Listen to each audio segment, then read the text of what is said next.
Let's talk copper. So copper's a fascinating chart.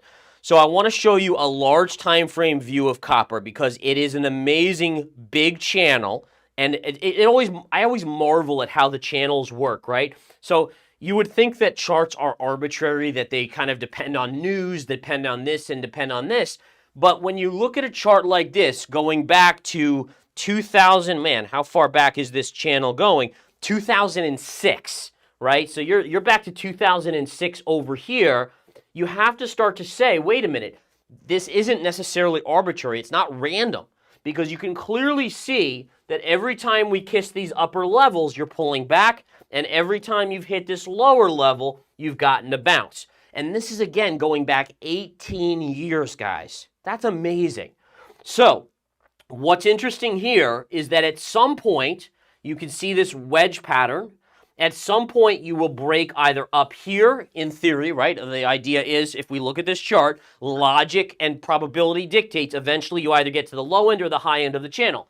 So the question then becomes, with this wedge pattern, which way are you going? And to figure that out, let's zoom into this wedge pattern and see what has happened. So we'll go back to the daily chart. Here is the wedge pattern. Okay, boom, right there. Now, what's amazing here, as I step over to this side, is that you basically have a beautiful wedge, which the lows working perfectly here, the highs working perfectly there, and eventually what happened? Right here, guys, you broke down. So what does that tell us? What does logic dictate? It tells us that we likely are going to see eventual movement to the low end of the channel on copper. Now, notice what copper did here.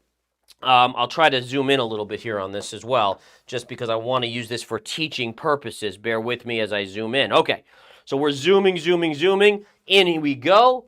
And what we can see now is that we have a breakdown below this area, and we've retraced. And my thought process is this. We probably come back to the scene of the crime, and then we get our next leg to the downside. Okay, so again, that would be my expectation of what's happening. You can already see the retrace is almost complete. Now, let's talk about economics. What does this tell us? Well, it probably tells us that, and it makes perfect sense, that you're getting this retrace because the thought process is, oh, we're going to get a soft landing, maybe no landing, the economy's going to be great here, the Fed's done hiking rates. The problem is, this chart, which is copper, and copper, again, dictates economic growth, global.